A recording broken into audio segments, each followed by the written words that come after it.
시간 성경 봉독하는 시간 갖겠습니다. 사도행전 2장 42절부터 47절까지입니다. 사도행전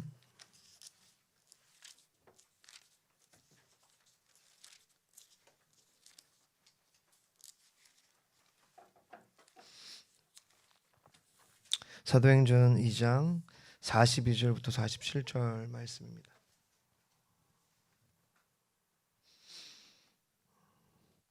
네, 말씀 제가 봉독해 드립니다. 그들이 사도의 가르침을 받아 서로 교제하고 떡을 떼며 오로지 기도하기를 힘쓰니라. 사람마다 두려워하는데 사도들로 말미암아 기사와 표적이 많이 나타나니 믿는 사람이 다 함께 있어 모든 물건을 서로 통용하고 또 재산과 소유를 팔아 각 사람의 필요를 따라 나눠주며 날마다 마음을 같이하여 성전에 모이기를 힘쓰고 집에서 떡을 떼며 기쁨과 순전한 마음으로 음식을 먹고 하나님을 찬미하며 온 백성에게 칭송을 받으니 주께서 구원받는 사람을 날마다 더하게 하시니라. 아멘. 기도하겠습니다. 하나님 감사합니다. 주님의 은혜로 이 새해 첫날 첫 주일 예배를 주님께 신년 감사 주일 예배로 올려드리게 하심을 감사드립니다. 하나님, 주님의 은혜로 저희가 또 이렇게 새해를 맞이하게 하시니 너무도 큰 감사고 큰 은혜입니다. 하나님, 이 한 해를 우리가 주님께서 주신 이 한 해를 온전히 주님의 것으로 다시 올려드리오니 주님, 우리의 삶에 주님의 역사로 채워주시옵소서.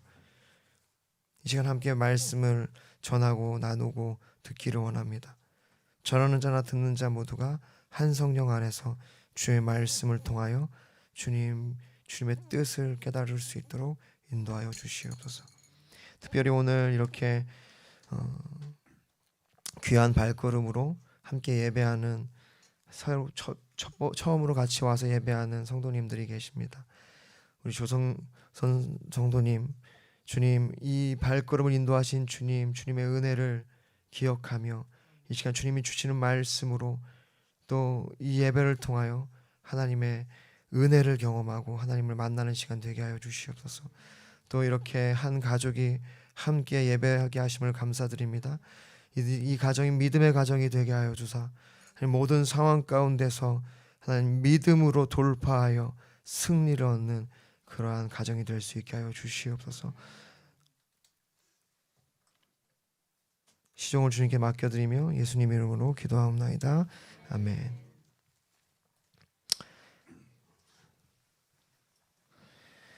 네, 오늘 말씀 제목은 저희의 2023년 표어인 날마다 더하게 하소서입니다.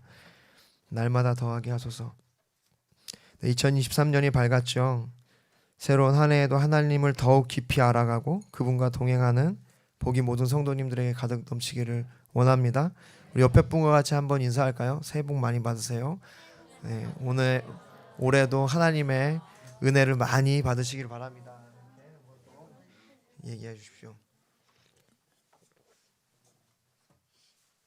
네, 올해 저희 교회 표어입니다. 사도행전 바로 이 말씀 2장 47절을 기반으로 주님께서 주신 말씀이에요. 제가 하나님 앞에서 새로운 해를 작년이죠. 2022년 말에 새로운 한 해를 준비하면서 기도하는 가운데 주님이 이 말씀, 이 마음을 주시더라고요.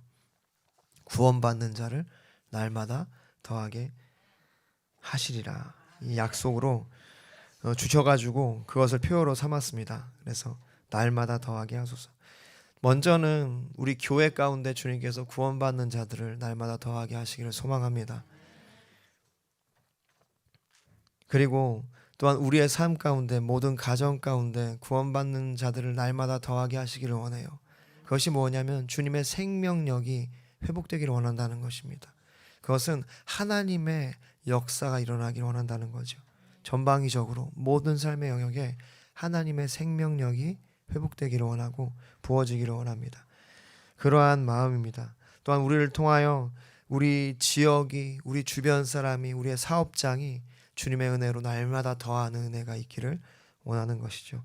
여러분, 우리가 믿으면 믿음대로 될 줄 믿습니다. 이 표어는요, 주님께서 우리 교회에 약속으로 주신 표어고 말씀이에요.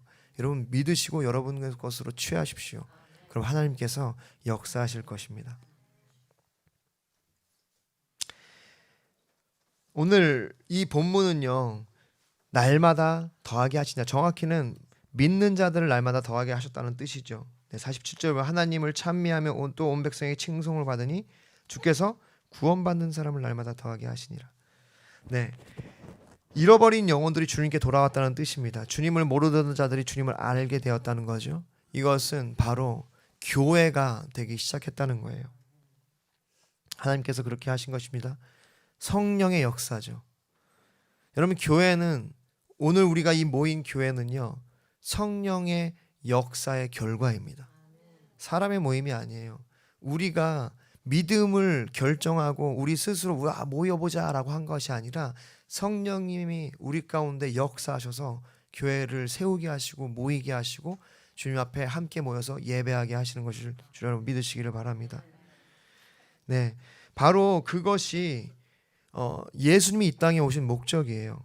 마태복음 20장 28절에 인자가 온 것은 섬김을 받으려 함이 아니라 도리어 섬기려 하고 자기 목숨을 많은 사람의 대속물로 주려 합니다. 요한복음 3장 16절 하나님이 세상을 이처럼 사랑하사 독생자를 주셨으니 이는 그를 믿는 자마다 멸망하지 않고 영생을 얻게 하려 하심이니라. 그렇습니다. 예수님이 오신 이유, 그것은 이 교회인데요. 이 교회의 이유는 무엇입니까? 바로 생명이라는 거예요. 잃어버린 자들로, 생명을 잃어가는 자들로, 구원이 필요한 자들로, 죄인들로 구원받게 하시려고, 생명을 얻게 하시려고 오신 것입니다. 그러니까 교회의 역사는 생명의 역사입니다. 구원받는 사람을 날마다 더하게 하셨다. 그것은 주님의 생명을 날마다 더하셨던 거예요. 이것이 교회의 참 모습이죠. 이것이 진짜 교회입니다. 여러분, 우리가 교회를 정말 알기 원한다면 여러분 사도행전을 보셔야 돼요. 여러분, 이 사도행전은요 바로 교회에 대한 증거입니다. 이것은 누가가 지어낸 소설이 아니에요. 누가는요 역사가였습니다. 역사가가 뭐죠? 역사가는 팩트를 기록하는 사람이에요. 그가 경험하고 그리고 일어났던 일을 기록한 거죠. 우리 교회는 그렇게 역사에서 시작된 겁니다. 역사, 팩트에서 시작된 거예요. 누가가 그것을 그대로 기록한 것은 우리의 교회가 그렇게 주님으로 인하여 그렇게 시작됐다. 이거는 우리가 만들어낸 것이 아니다. 하나님의 역사다라고 얘기하는 거죠. 성령의 오순절날 성령이 임하셨던 것을 왜 기록했습니까? 하나님이 그렇게 일하셨다는 거죠. 이것은 생명의 역사입니다. 교회의 참된 모습이죠. 그래서 오늘 우리가 함께 보기 원하는 것은 날마다 더하게 하시니라, 더하게 하소서. 이 말은 다른 말로 하면 우리 안에 생명이 회복되게 하소서, 우리가 진짜 교회가 되게 하소서입니다. 오늘 이 첫날 2023년을 시작하면서 저는 우리 교회가 진정한 교회가 되기를 원하는 마음으로 제 말씀을 나누기 원하는 것입니다. 또한 여러분, 고린도전서 6장 19절부터 20절에 너희 몸을 너희가 하나님께로 받은 바 너희 가운데 계신 성령의 전인 줄을 너희가 알지 못하느냐? 너희는 너희 자신의 것이 아니라 값으로 산 것이 되었으니 그런즉 너희의 몸으로 하나님께 영광을 돌리라. 무슨 말이에요? 성령의 정은, 그러니까 우리 자체가 교회라는 거예요. 날마다 더하게 하신다는 약속은 우리로 진짜 교회가 되게 하셨다는 약속입니다. 할렐루야. 그러면은 진짜 교회가 되는 것이 무엇인지, 오늘 이 누가가 기록하고 있는 진짜 교회, 여러분 이 작은 무리들이요 결국 전 세계로 흩어졌어요. 그 초강대국인 로마를 무릎 꿇렸습니다. 300년이 안 돼서 로마가 기독교인들로 가득했어요. 그렇게 박해와 그렇게 모진 그러한 고난을 받으면서도 그 교회가 성장하고 약진했다고요. 이것이 사람의 일이었다면 불가능하죠. 하나님이 하셨으니까. 그것을 기록한 건데, 이 말씀을 통해서 우리가 진정한 교회가 무엇인지, 내가 진정한 교회로서 어떻게 살아가야 하는지를 함께 보고 싶습니다. 할렐루야. 첫 번째는 진정한 교회란 가르침을 받는 거예요. 가르침을 받음. 우리 42절 43절 함께 읽겠습니다. 시작. 그들이 사도의 가르침을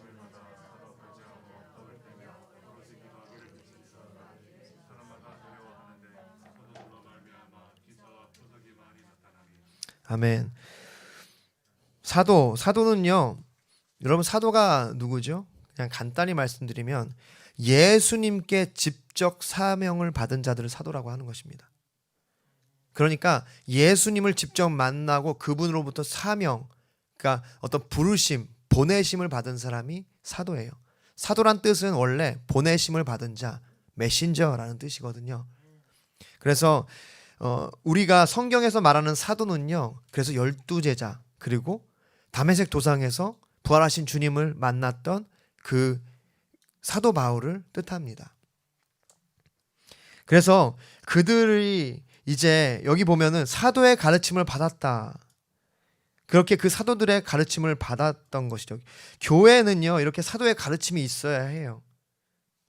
여러분, 제가 목사로서 이런 사도적 역할을 하면서 이 교회에서 가르칠 수 있어야 합니다. 그리고 여러분은 이 교회를 통하여 배우려고 해요. 노골적으로 얘기하면 목사를 통해 배우려고 해야 합니다. 저는 이거를 부끄러움 없이 얘기하고 싶어요. 어설픈 겸손을 부리고 싶진 않습니다.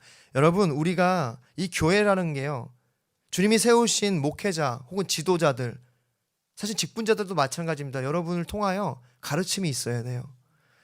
우리를 통하여 그 목회자를 통하여 가르치고 배우는 것들이 있어야 교회는 살아납니다. 오늘날 교회가 힘이 없는 이유가 뭐냐면 가르침을 포기하기 때문이고 성도들이 더 이상 가르침을 받지 않기로 결정하기 때문이에요. 그들이 이제는 내가 다 안다. 유튜브만 찾아보면 다 아는데 뭘 그걸 이렇게 얘기하기 시작하는 거예요. 아니요. 교회는 그렇게 배우는 것이 아닙니다. 공동체를 통해서 배우는 거고 이 교회는요 함께 그렇게 하나됨을 이뤄가면서 배우는 거거든요. 디모데전서 4장 11절부터 13절 너는 이것을 명하고 가르치라. 디모데에게 얘기하는 거예요. 누구든지 너의 연수함을 업신여기지 못하게 하고 오직 말과 행실과 사랑과 믿음과 정절에 있어서 믿는 자에게 본이 되어 내가 이를 때까지 읽는 것과 권하는 것과 가르치는 것에 전념하라. 할렐루야. 디모데가 어렸습니다. 젊었어요. 그보다 나이 많은 그런 어떤 그 경험이 많은 성도들이 그 교회에 많았다고요. 어떻게 합니까? 그들에게 연수함을 업신여기지 못하게 하라고. 나이가 어린 것을 무슨 말이에요? 명령하는 거잖아요. 가르치라. 명하고 가르치라. 명령하고 가르치는 것, 그것은요 교회의 필수적인 요소입니다. 여러분, 우리가 정말 그리스도인이라면 우리는 배우려고 한다는 거예요. 그 말이에요. 기독교인의 그런 표징이 뭐냐면 배우려고 하는 거예요. 그런데 우리가 어느 순간에 배우기를 멈추고 내가 더 많이 한다고 생각하고 내가 뭔가 교회의 가르침을 이제는 필요 없다고 생각한다면 그것은 우리 안에 빨간불입니다. 여러분, 내 안에 배우려는 마음이 있을 때 그것이 그리스도인의 온전한 모습이에요. 여러분, 그런데 여기 보면은 디모데전서의 4장 14절에 목회자의 책임도 있죠. 너의 속에 있는 은사 곧 장로의 회에서 안수 받을 때 예언을 통하여 받은 것을 가볍게 여기지 말며 이 모든 일에 전심전력하여 너의 성숙함을 모든 사람에게 나타내게 하라. 목회자, 저의 성숙함을 나타내야 되는 게 또한 저의 몫이죠. 저의 책임입니다. 그래서 저는 제가 믿는 것은 제가 배우고 제가 알고 제가 깨달은 것만큼 교회가 알고 교회가 깨달은 것 같아요. 그것이 저의 책임인 것 같습니다. 정직히 말해서 저는 아직도 모르는 것이 많다고 저는 생각하고 더 배워야 된다고 생각합니다. 여러분, 제가 더 많은 것을 알고 깨달을 수 있도록 이 교회가 함께 기도해 주시기를 바랍니다. 왜냐하면요, 교회는요 그 목회자를 뛰어넘지 못해요. 그게 하나님의 질서입니다. 그래서 더 이상 목회자가 내 안에 그 어떤 것을 채워주지 못하면 어쩔 수 없이 교회를 떠날 수밖에 없게 되는 거예요. 저는 교회를 떠나는 것이 무조건 잘못됐다고 얘기하지 않습니다. 그것 또한 목회자의 책임이죠. 그래서 저는 여러분에게 무조건 저에게 복종하라 이게 아니에요. 한 가지, 우리 교회에는 가르침이 있게 여러분 기도하셨으면 좋겠습니다. 저는 그런 목회자가 되기를 원하고 그렇게 가르치고 또 배움이 있기를 원하고, 제가 죽을 때까지 성도님들을 가르칠 수 있는 목회자가 되기를 원해요. 신앙생활을 하다 보니까 배울 만한 그러한 것이 없는 분들도 있더라고요. 제가 여러분 세상에 타협하기 시작하고, 여러분 어떤 세상에 좋은 것들을 취하기 시작하면 어쩌면은 그것이 빨간불일 수 있어요. 그래서 할 말 있을 때 저에게 해주세요. 배우고 싶으니까. 여러분이 배우고 싶은 마음으로 저에게 얘기해 주세요. 목사님, 이거 너무 세속적인 거 아닙니까? 뭐 이렇게. 그럼 제가 달게 듣겠습니다. 그러나 전 또한 연수함을 업신여기지 못하도록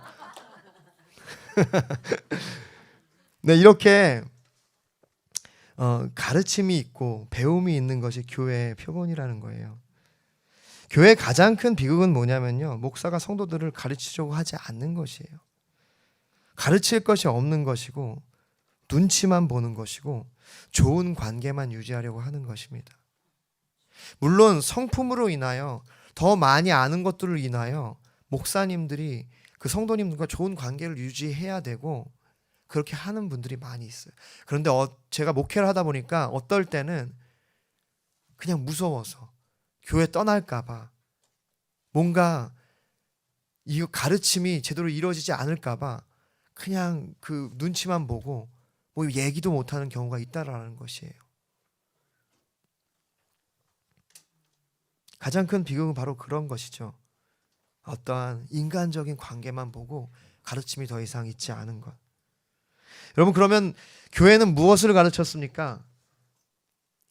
예수님의 메시지를 가르쳤나요? 그렇지 않아요. 세상은 그렇게 얘기해요. 예수님의 메시지가 중요하다. 예수님이 뭐라고 했는지 그 방법들, 예수님의 방식들, 그 사고방식이 중요하니까 우린 그걸 알고 싶다. 그래서 그래, 예수님 되게 굉장히 훌륭한 분이야. 그 말한 것들이 굉장히 뭐라 그럴까, 공산주의에 가까워. 이거는 역시 예수님도 공산주의를 이해하셨어. 이렇게 하면서 정치적으로 이용하기 시작합니다.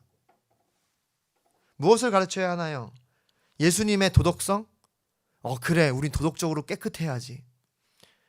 다 맞는 얘기긴 해요. 우리가 예수님이 가르치신 그 가르침을 깨달아야 하는데, 정작 교회가 가르쳐야 하는 것은 무엇이냐면 예수님이 가르치신 메시지를 가르쳐야 하는 것이 아니라 그 전에 바로 예수님을 가르쳐야 합니다.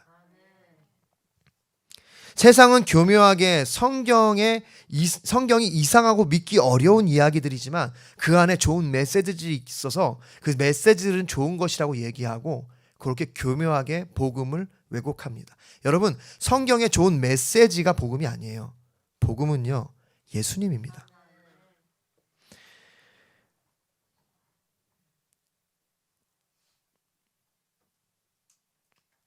여러분 보십시오. 오늘 사도행전 1장 1절부터 3절에 데오빌로여 2절부터까지 보면 내가 먼저 쓴 글에는 무릇 예수께서 행하시며 가르치시기를 시작하시부터 그가 택하신 사도들에게 성령으로 명하시고 승천하신 날까지 이를 기록하였느니라.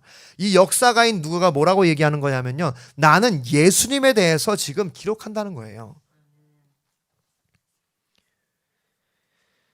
바로 예수님 그분을 설명하는 것입니다. 그래서 마틴 로이드 존스는 그렇게 얘기해요. 기독교는 가르침이 아니라 인물이다. 믿으십니까? 기독교는 가르침이 아니라 인물, person, 예수 그리스도예요. 우리가 예수 그리스도의 가르침을 깨닫고 내가 그것을 뭔가 더 이 세상에 살아가는 방식에 있어서 도덕적인 것을 더 가미하는 것이 아니라 기독교는요, 예수 그리스도를 만나는 것이고 그분을 옷 입는 것이고 그 믿음으로 내가 칭의 거룩하게 되는 것, 의롭게 되는 것입니다. 도덕적인 것은 당연히 저절로 따라오는 것이지 세상 사람들은 그렇게 복음을 왜곡한다는 거예요. 우리가 가르쳐야 될 것은 다른 것이 아니라 예수님이에요.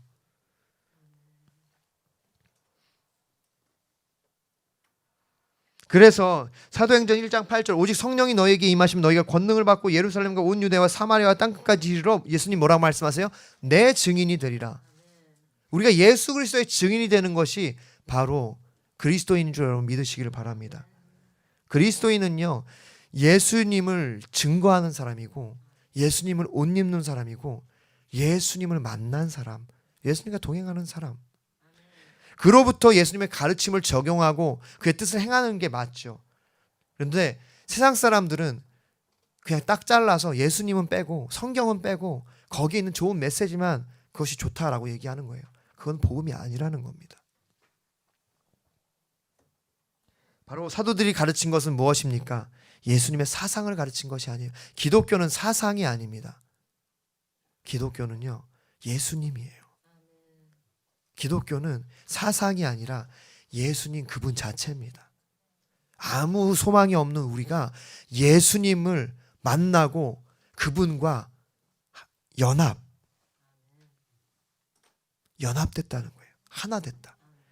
그래서 갈라디아서 2장 20절에 그런즉 이제는 내가 사는 것이 아니다. 내 안에 그리스도가 사는 것이다. 그것을 가르친 것입니다.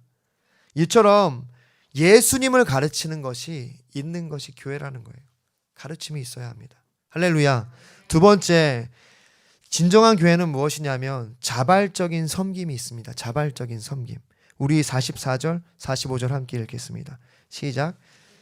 믿는 사람이 다 함께 있어 모든 물건을 서로 통용하고 또 재산과 소유를 팔아 각 사람의 필요를 따라 나눠주며. 네, 믿는 사람이 다 함께 있어, 다 함께 모였다는 뜻이에요. 모든 물건을 통용했다. 그러니까 서로 함께 그것을 같이 사용했다는 거예요.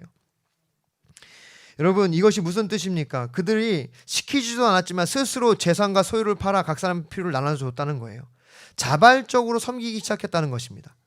믿는 사람이 다 함께 있어 모든 물건을 서로 통용하고 또 재산과 소유를 팔아 각 사람들의 필요를 따라 나눠줬다. 그들이 사도들의 가르침을 받아서 교제하며 떡을 떼며 기도하기를 전혀 힘쓰기 시작할 때 그들 안에 자발적인 이러한 것들이 있기 시작했고 또한 사도들의 가르침을 통해 순종함으로 이들이 있기 시작했다는 거예요. 누가 시키지 않아도 말하지 않아도 내 내면의 성령께서 말씀하시기 때문에 순종함으로 그런 일들이 일어난 것입니다. 여러분, 하나님의 교회는요, 이와 같이 자발적인 섬김으로 세워진다는 것을 여러분 믿으시기를 바랍니다.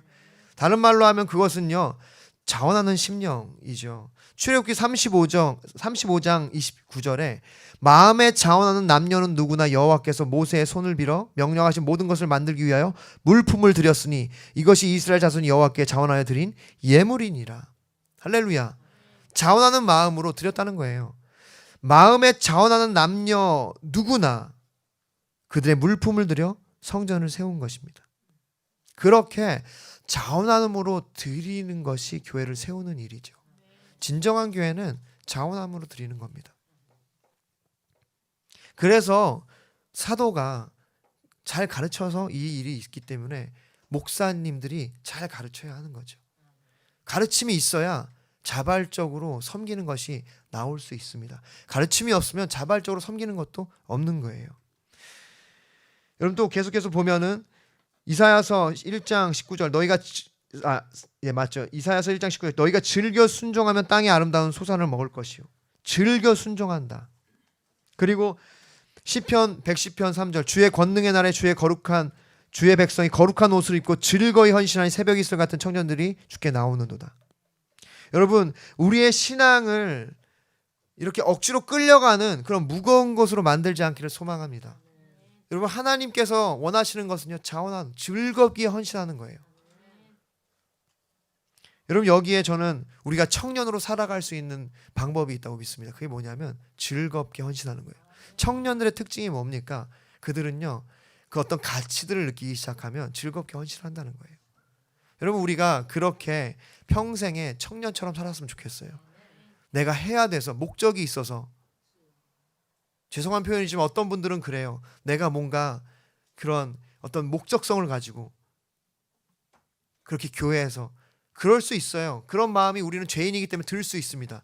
그러나 저의 역할이죠. 저는 가르치는 거예요. 그런 마음으로 섬기는 것이 아니다. 자원하는 마음, 즐거이 헌신하는 마음, 그렇게 기꺼이 들을 때 우리는 청년들과 같이 그러한 평생 젊게 주님을 섬길 수 있는 줄 믿습니다. 그렇게 자발적인 헌신, 즐거운 헌신이 교회의 모습이에요. 저는 우리 마무리 교회가 이 한 해 그렇게 즐겁게 헌신했으면 좋겠습니다. 그래서 저는 여러분에게 교회 오라고 하지 않을 거예요. 그리고 섬기라고 하지 않을 거예요. 가르치겠죠. 가르치긴 할 건데 저는 왜냐하면 여러분 그건 자발적인 거기 때문이에요. 하나님을 섬기는 일은 자발적인 겁니다. 내 안에 자발성이 없다면 여러분 의심해 봐야 돼. 난 정말 주님을 만났는가. 여러분 자발적으로 내가 섬기고자 하는 마음이 있는 것이 그것이 오늘 성경에 보면 자연스러워. 지금 누가는요. 그가 소설을 쓰고 있는 게 아니에요. 지금 느낌을 얘기하는 게 아니에요. 그들이 자발적으로 섬기는 듯 보입니다라고 얘기하는 게 아니에요. 누가는 역사가입니다. 그는 의사였어요. 굉장히 이성적인 사람이었어요. 그는 팩트를 기록하고 있다고요. 뭐라고 얘기하는 거예요? 그들이 자발적으로 통용했고 자신의 재산을 내어놓았고 모든 재산을 다 내놔놨다는 것이 아니에요. 필요에 따라서 그들이 자발적으로 재산을 내어놓은 거예요. 기꺼이. 재산을 다 바치라는 얘기가 아닙니다. 핵심은 뭐냐면 내가 그리스도를 만났다면 난 자발적으로 교회를 섬기고 내 가정을 섬기고 내 삶 안에 예수 그리스도 증인으로서 자원하는 심령으로 나아간다는 거예요. 자원하는 심령이 있는가 없는가 그것이 내가 정말 주님을 만났는가 안 만났는가의 지표라는 것입니다. 지금 누가는 팩트를 기록하고 있는 거예요. 세 번째입니다. 진정한 교회는 모이기를 힘쓰는 교회입니다. 우리 16절 47절 함께 말씀을 보겠습니다. 시작. 날마다 마음을 같이하여 성전에 모이기를 힘쓰고 집에서 떡을 떼며 기쁨과 순전한 마음으로 음식을 먹고 하나님을 찬미하며 온 백성에게 칭송을 받으니 주께서 구원받는 사람을 날마다 더하게 하시니라. 아멘. 할렐루야. 날마다 마음을 같이하여 성전에 모이기를 힘썼습니다. 집에서 떡을 떼며 기쁨과 순전한 마음으로 음식을 먹고 무슨 말입니까? 그들이 성전에 모이기도 했고 그리고 집에서도 모이기도 했다는 거예요. 하나님을 예배하며 사람들에게 칭송을 받았습니다. 여러분 사람들에게 칭찬받기 위해 애쓰라는 것이 아니에요. 우리가 진짜 모이기를 힘쓰고 자발적인 헌신이 있고 정말 우리 안에 그러한 주님을 만나는 경험들이 그러니까 진짜 주님을 만나면 사람들이 우리를 칭찬할 수밖에 없다는 거예요. 그들이 칭찬받기 위해 애썼다라는 말이 아니잖아요. 사람들에 의해서 백성들에서 칭송을 그냥 받은 거예요. 언제? 그들이 하나님을 찬양할 때, 찬미할 때. 뭐에 힘썼습니까? 그들이 모이기를 힘썼다. 오늘 42절에 뭐라고 말씀하고 있습니까? 그들이 사도의 가르침을 받아 서로 교제하고 떡을 떼며 오로지 기도하기를 힘쓰니라. 그리스도를 만난 사람들은요 어떤 거에 힘을 쓰냐면 모이기를 힘쓴다는 거예요. 그 말이 뭡니까? 그것은 교제하고 예배하고 기도하고 함께 주님을 섬기는 것을 위하여 모였다는 거예요.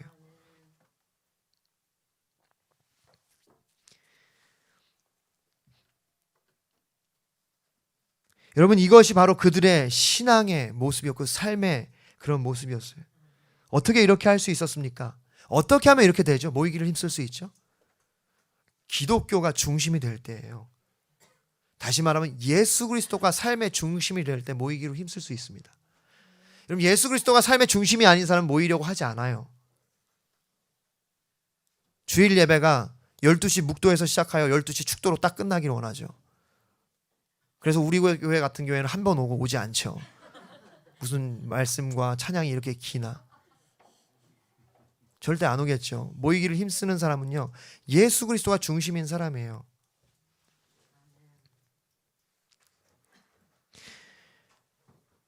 예수 그리스도가 중심이 됐다는 것은 그분이 전부기 때문에 모이는 것이 즐거워요. 기대가 됩니다. 함께하는 것이 좋습니다. 히브리서 10장 25절 모이기를 패하는 어떤 사람들의 습관과 같이 하지 말고 오직 권하여 그 날이 가까움을 볼수록 더욱 그리하자. 무슨 말이야? 더욱 모이자. 더욱 모여라.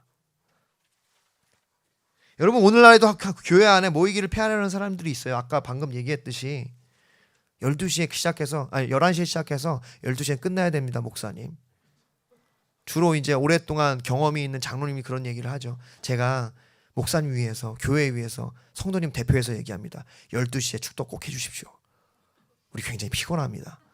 집에 가서 쉬어야 되거든요. 거기에 어떻게 예수님 중심이 있습니까? 제가 예배를 길게 하겠다는 게 아니에요.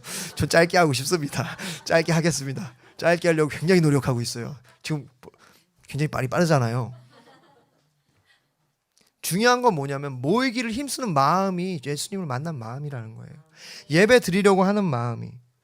여러분, 오늘날 가난한 성도들이 있어요. 상처를 받아서 교회 안 가고 어려움이 있어서 안 가고 이해합니다. 그러나 여러분, 명확하게 말씀드릴게요. 그들이 정말 예수님을 만났는지 안 만났는지 그 스스로 물어봐야 돼요. 왜냐하면 예수님을 만난 자들은 모이려고 한다니까요.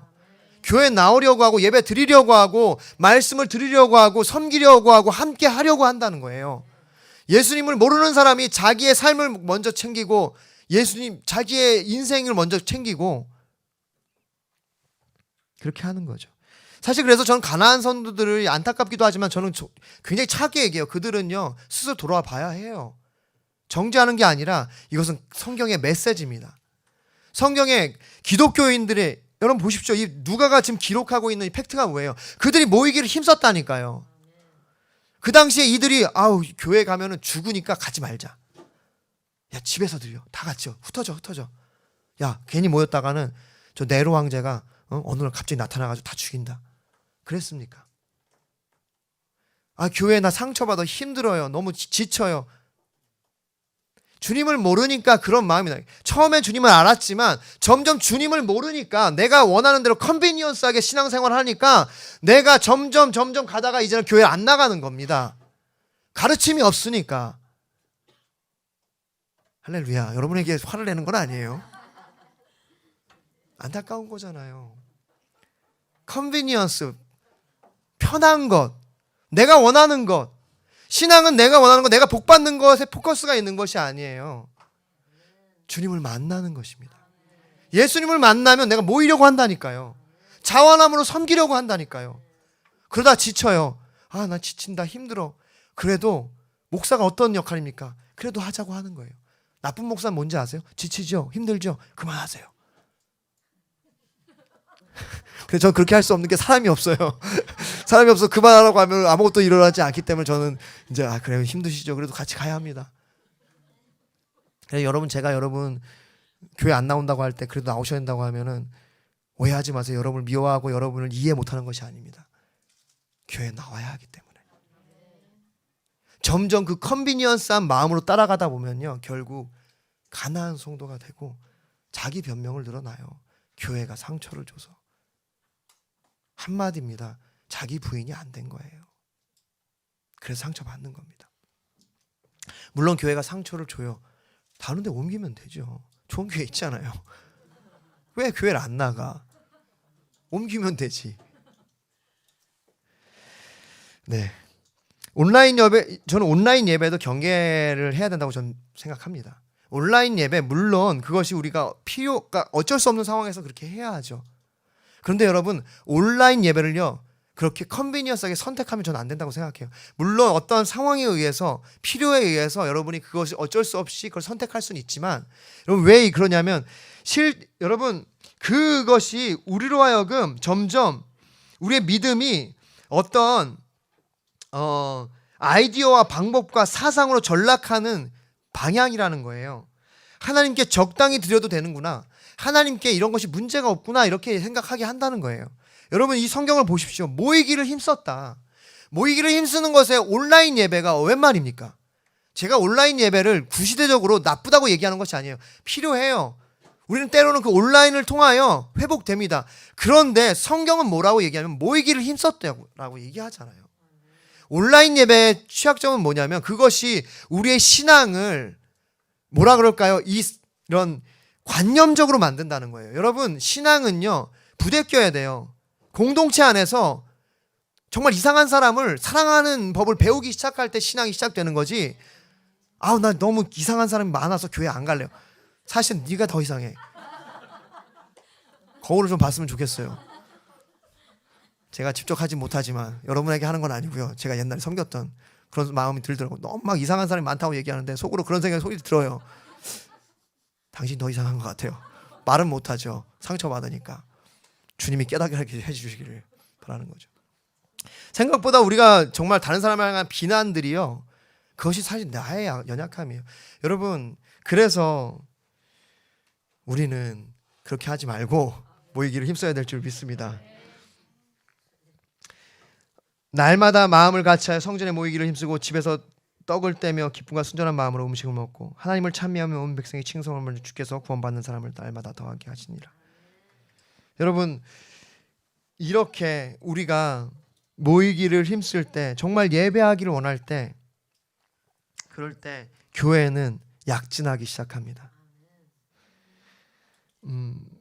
부흥의 때를 맞이한 사람들의 특징은요, 여러분, 예배 시간을 그렇게 재단하지 않아요. 아까 얘기했듯이 어떤 교회 장로님이 그렇게 예배 시간을 재단한다면 그는 스스로 물어봐야 돼요. 정말 즐거이 헌신하고 있는가? 정말 모이기를 힘쓰고 있는가? 정말 나는 그렇게 예수님을 사랑하고 있는가? 여러분, 우리 모두가 모이기를 힘쓰는 교회가 되기를 원합니다. 정말로 예배하고자 하는 마음으로 가득한 예배자들이 되기를 원합니다. 정리하겠습니다. 제가 지난 금요일에 새벽에 예화로 들었던 건데요.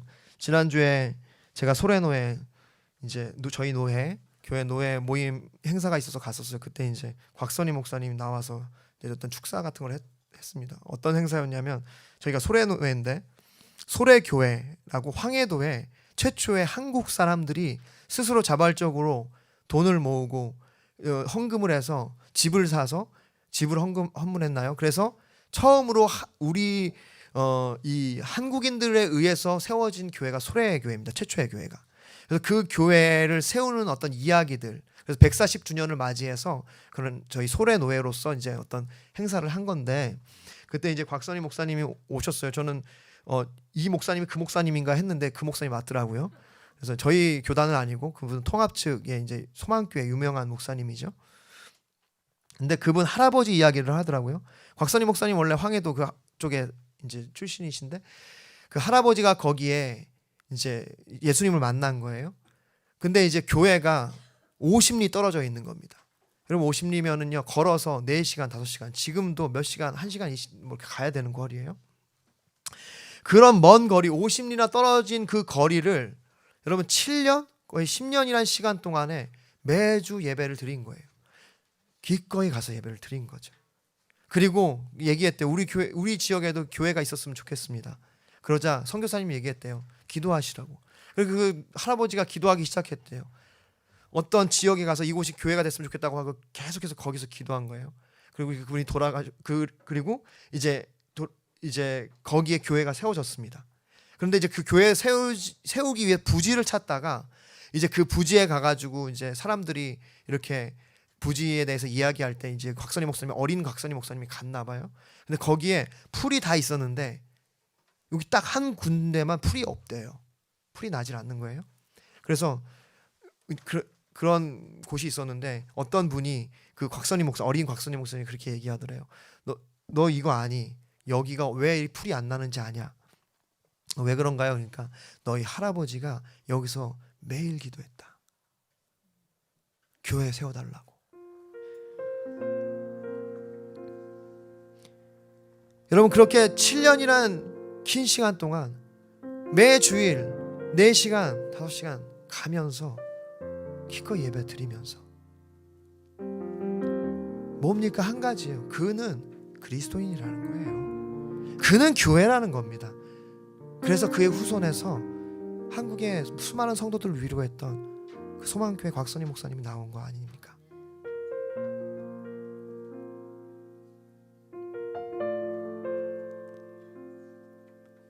구원받는 사람이 날마다 더하는 교회,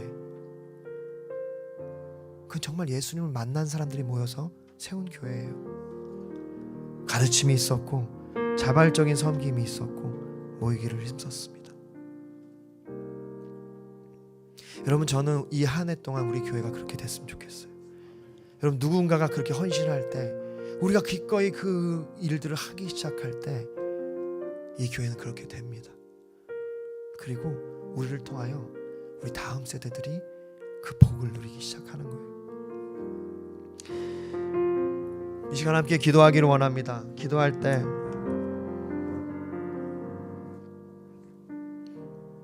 하나님, 우리 교회가 가르침이 있는 교회 되게 하여 주시고 자발적으로 섬기는 교회 되게 하여 주시고 모이기를 힘쓰는 그런 진정한 교회가 되게 하여 주시옵소서. 다시 말해서 우리가 진정으로 예수님을 만난 사람들의 모임이 되게 하여 주시옵소서. 우리가 형식적으로 주님을 섬기지 않고 진정으로 주님을 만나고 섬기면서 그러한 교회를 세워갈 수 있도록 하여 주시옵소서. 우리 함께 주여 크게 부르고 우리 교회를 사랑하는 마음으로 함께 기도하겠습니다.